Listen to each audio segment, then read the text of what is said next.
Welcome back to the Fully Nourished podcast. Join me today at the kitchen table for a lighthearted chat where I'm going to reveal the easiest way that I have found to consistently save time and money in my week.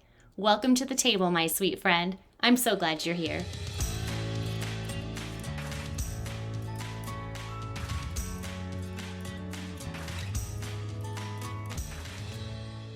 So about 10 years ago, in an effort to save time during our busy week, I decided to start doing some meal planning, to grocery shop and pick up odds and ends to help kind of prep and prepare for the coming week. Now, this has been a great tool over the years for saving time, helping me to feel less frazzled and disorganized during the week.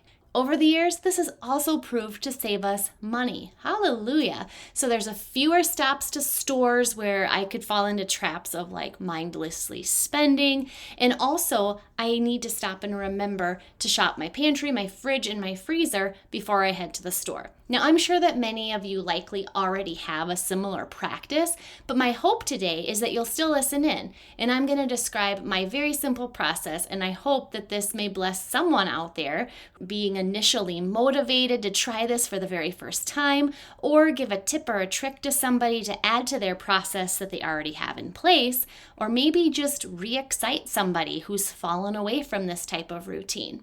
So let's dive in.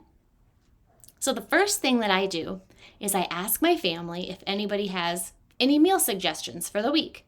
And per usual, they don't. So then we move on to the next step, which is I look through my recipes and different inspiration and things that I found on Pinterest or friends that have shared different recipes with me, and I determine 5 to 7 meals for suppers for the next week. That's really our main meal that we have as a family, and so those are the meals that I try to focus in on, and we're really pretty repetitious with our breakfast and lunches. So supper is really my main point of interest. So I write down all of the ingredients that I'm going to need to make the recipes that I have discovered I'm going to make for the week. So for example, if I'm making 3 dishes that require chicken breast, I don't write down chicken breast 3 separate times on my list. I just write down one line item for chicken breast, and then I collectively put the total amount needed for the recipes for that full week. So next, I think about our lunches, our breakfast, and our snacks. And like I said, these seem to be really repetitious for our family. I just brainstorm what we generally are going to need to have for these areas, and I add that to my list that I've already started for my suppers. So once I have this fully consolidated list of everything that I'm going to need for breakfast, lunch, supper, and snacks for the whole week, then I go ahead and shop my pantry, my fridge, and my freezer at home, crossing off all the things off my lists that I already can see that I have and just making adjustments where needed if I can partially satisfy a need.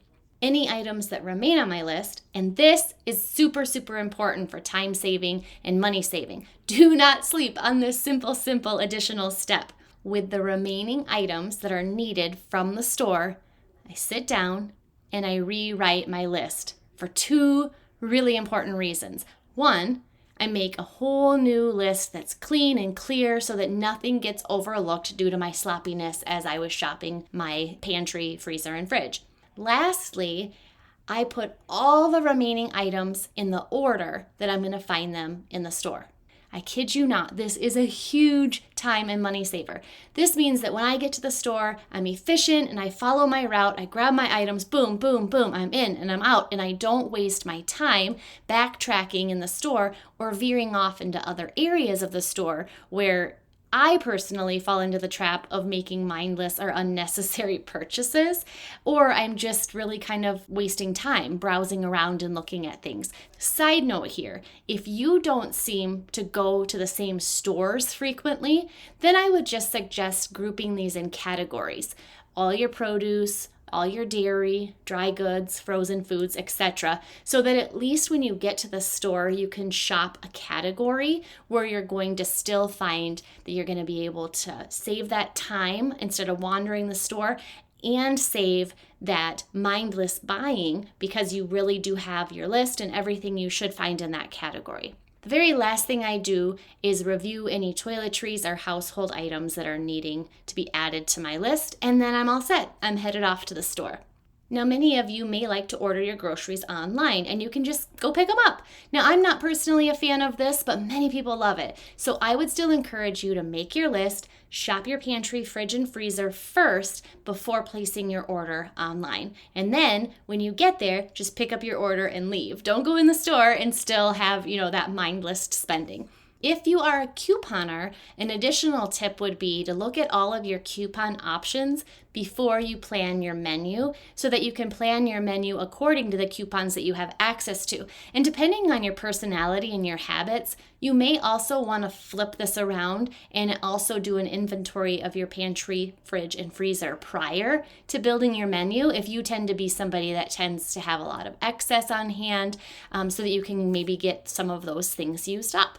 So once you have all of your groceries purchased and you're back home, then I look at my recipes for the week and I try to decide if there's anything that I could prep for that specific week that I could have completed ahead of time that'll make meals quick and easy during a busy week. So this looks different from week to week depending on the recipes that I've selected, and also just depending on our schedules. If we've got a really relaxed week, I might not take the time to do the prep.